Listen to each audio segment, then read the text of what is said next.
Queridos hermanos, que la paz y la alegría de nuestro Señor Jesucristo sea con cada uno de ustedes. El texto para el sermón de esta mañana lo encontramos en la lectura del Santo Evangelio. Vemos que Jesús va saliendo del templo junto con los discípulos después de haberles enseñado acerca de la fe, acerca de confiar en Dios, usando el ejemplo de aquella mujer que estaba dando sus últimas 2 moneditas de cobre en la ofrenda del templo. Y al salir del templo, uno de los discípulos le dice: Maestro, mira qué piedras, qué edificios. Muy asombrado, el discípulo hace este comentario por la belleza y la grandeza del templo. Y no lo podemos culpar, porque según la descripción, el templo era tan grande que se podía ver de tan lejos, y se calcula que aproximadamente el templo cubría el 20% de la superficie de todo Jerusalén, construido de piedras de más de 11 metros de largo y de 3,5 metros de alto, y algunas cubiertas en oro. A los ojos de muchos este templo era tan magnífico, era tan grande, tan fuerte, tan sólido, que parecería que nunca podría ser destruido y que iba a durar hasta la eternidad. Y después escuchamos la respuesta de Jesús, la respuesta que muy probablemente el discípulo no estaba esperando recibir. Jesús le responde: ¿ves estos grandes edificios? Pues no va a quedar piedra sobre piedra, todo será derribado. Muy probable los discípulos no podían entender.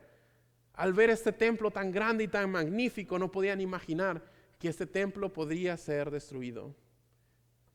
Y Jesús no estaba solamente prediciendo la destrucción del templo a manos de los romanos en el año 70, sino que también Jesús estaba prediciendo el fin del mundo, el día en que verdaderamente no iba a quedar piedra sobre piedra,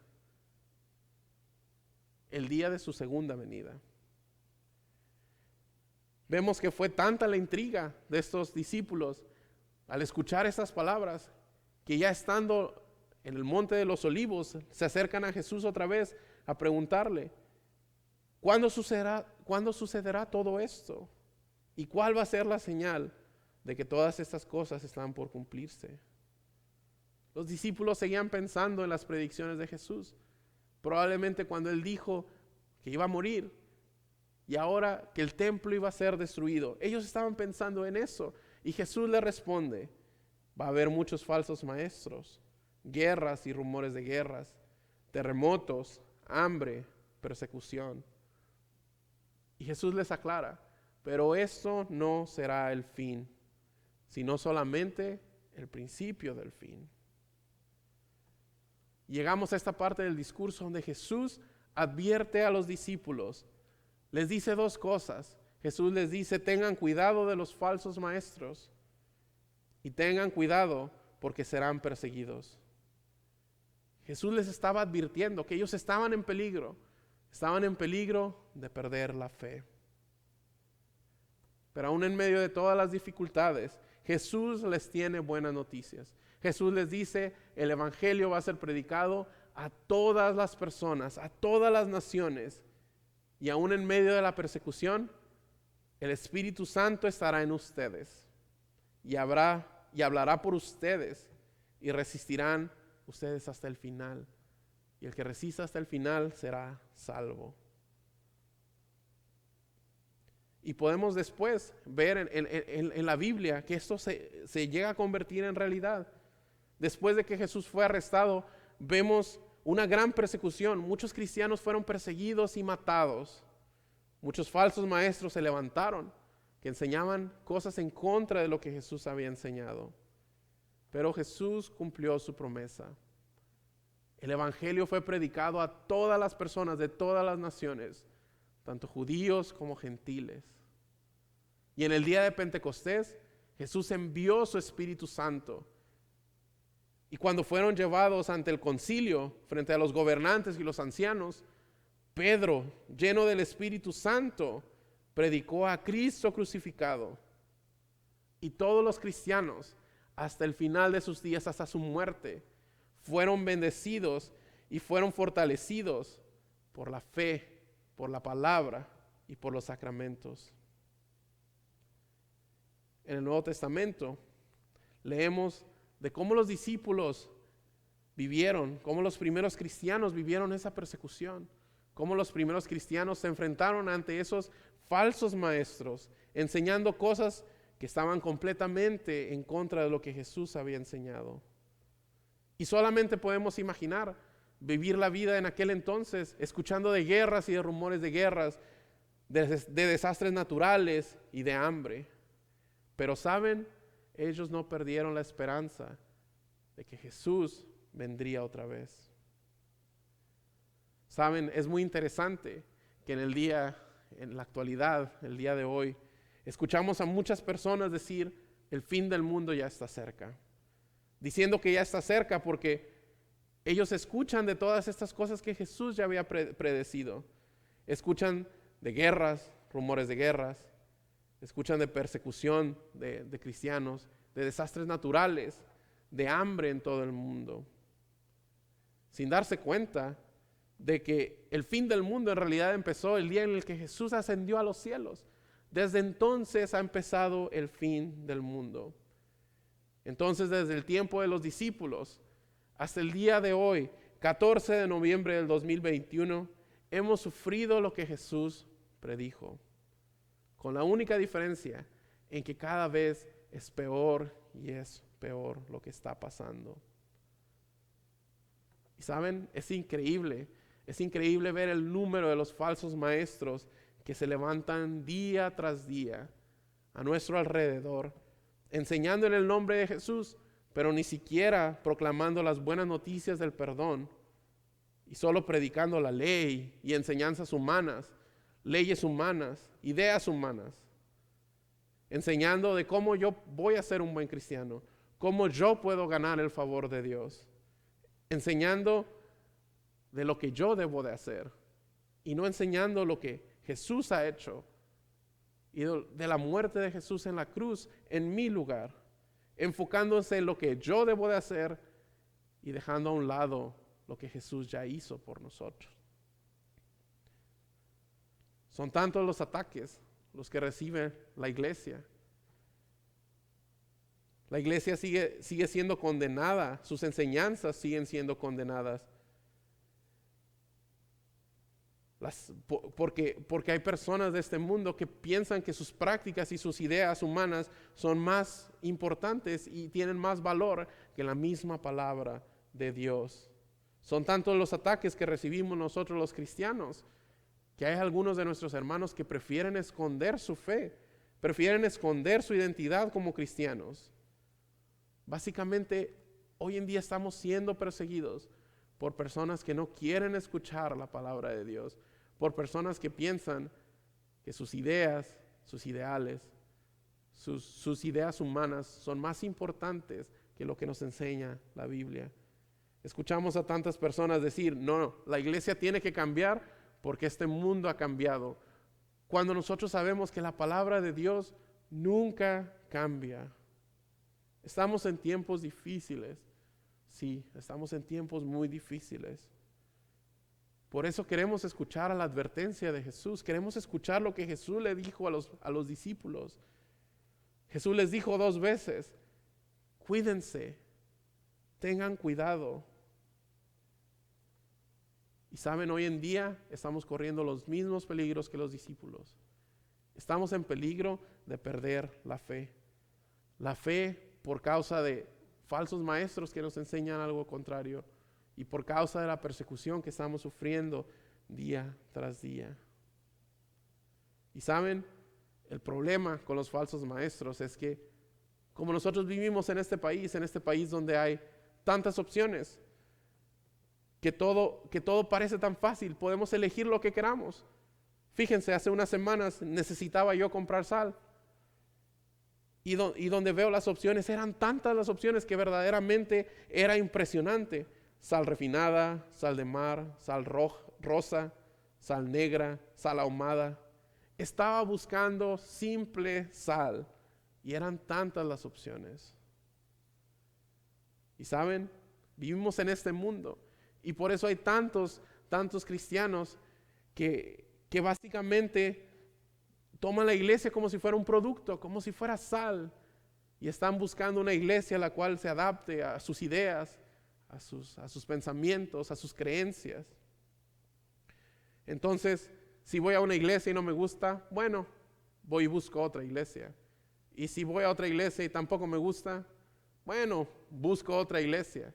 Si no estoy de acuerdo con lo que este pastor enseña, bueno, voy y busco otra iglesia. Buscando iglesia tras iglesia, buscando algo que esté de acuerdo con nosotros. Y saben, si hacemos esto, estamos corriendo el riesgo de perder la fe. Porque estamos buscando a un Dios que no existe. Estamos buscando a un Dios de acuerdo con mis ideas, de acuerdo con lo que yo pienso. Y no estamos buscando al verdadero Dios de la Biblia. Porque lo que queremos buscar en una iglesia es que la palabra de Dios sea predicada, y solo la palabra sea predicada. Donde no solamente la ley sea predicada, no solamente reglas, mandamientos y leyes, sino que la ley sea predicada para prepararnos para recibir después el Evangelio. Las buenas noticias de Cristo crucificado, y donde los sacramentos sean administrados para el perdón de nuestros pecados. Eso es lo que queremos en una iglesia, que verdaderamente la palabra de Dios sea predicada, la ley en su completo rigor y el Evangelio en su completa dulzura. Porque saben, es aquí en la iglesia, es aquí en esta iglesia, donde nosotros podemos escuchar y aprender de Cristo, de ese Cristo verdadero, de ese Dios verdadero, de ese Dios lleno de amor para ti. Es aquí que cada domingo puedes recibir ese mensaje de salvación y que puedes recibir el cuerpo y la sangre de Cristo para el perdón de todos tus pecados, para tu salvación. Entonces, ¿cómo vamos a estar preparados? Haciendo lo mismo que hicieron los discípulos. Escucharon a Jesús, lo escucharon y confiaron en sus promesas. Porque Él prometió que aún en medio de las dificultades, aún en medio de los peligros, aún cuando vinieran falsos maestros y aún cuando viniera la persecución, su palabra iba a ser predicada todavía. Y su Espíritu Santo iba a venir a cada uno de nosotros. Y nosotros tenemos esa certeza de que la palabra de Dios sigue siendo predicada y que hemos recibido su Espíritu Santo en nuestro bautismo.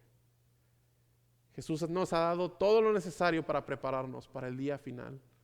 Jesús nos ha dado todo lo que necesitamos y damos gracias a Dios porque cada domingo aquí somos recordados de esas cosas necesarias, de esas promesas que Dios nos ha hecho y que somos perdonados domingo tras domingo. Damos gracias a Dios porque nosotros no tenemos que hacer nada. Lo único que tenemos que hacer es escuchar la palabra de Dios, escuchar de su gran amor y confiar en Él. Damos gracias porque no tenemos que tener miedo del día final. No tenemos que estar preocupados de qué tengo que hacer yo para prepararme, porque Él nos da todo lo necesario para estar preparados. Porque Él nos asegura el perdón completo de nuestros pecados y la vida eterna. Y podemos estar seguros de todo esto. ¿Por qué podemos estar seguros de esto? Porque Jesús tomó nuestro lugar. Tomó el lugar que nosotros merecíamos como pecadores y murió en la cruz del Calvario. Y dando su vida en la cruz, nos dio a nosotros el perdón completo de nuestros pecados y la vida eterna. Jesús nos promete: yo estaré con ustedes todos los días hasta el fin del mundo. Y Él está con nosotros. Él está con nosotros en su palabra. Él está con nosotros en sus sacramentos, en el bautismo, en la Santa Cena, en el servicio divino. Y día tras día, damos gracias porque día tras día el perdón de los pecados nos es dado. El perdón de los pecados, el cual es necesario para la vida eterna. Amén. Nos ponemos de pie, queridos hermanos, para seguir con la oración de la iglesia. Oremos a Dios por toda la iglesia en Cristo Jesús, de acuerdo con sus necesidades. Te damos gracias, oh Señor, nuestro Dios, por tu bondad. Te alabamos por las promesas de vida eterna y de perdón que nos has dado por la sangre de nuestro Salvador Jesucristo. Permite que todo lo que hacemos sea agradable a ti y te honre solo a ti. Señor, en tu misericordia, escucha nuestra oración. Cuida tu iglesia de todo el mundo. Manténnos preparados en todo tiempo para el glorioso regreso de tu Hijo. Guíanos también, Señor, a proclamar con confianza y alegría su segunda venida en el día final. Señor, en tu misericordia, escucha nuestra oración. Bendice a todos los pastores y ministros para que prediquen la doctrina pura de tu palabra, la cual nunca pasa y permanece para siempre. Dale la fe a todos los que escuchan el mensaje de salvación, para que en Cristo puedan tener la paz que sobrepasa todo entendimiento. Señor, en tu misericordia, escucha nuestra oración. Cuídanos, Señor, a cada uno de tus hijos e hijas, de no escuchar a los falsos profetas de nuestros tiempos, y ayúdanos a no caer en la tentación de esconder las buenas noticias en estos tiempos de persecución. Señor, en tu misericordia, escucha nuestra oración. Sostén, Señor, a los enfermos, a los afligidos, a los que sufren y a los que están en necesidad. Te pedimos, Señor, por todos los miembros de la Iglesia Luterana San Pablo y por todas sus familias y amigos. Señor, en tu misericordia, escucha nuestra oración. Concédenos todas estas peticiones, oh Dios, por los méritos de Cristo Jesús, tu Hijo nuestro Señor, que vive y reina contigo y con el Espíritu Santo, un solo Dios, por los siglos de los siglos. Amén.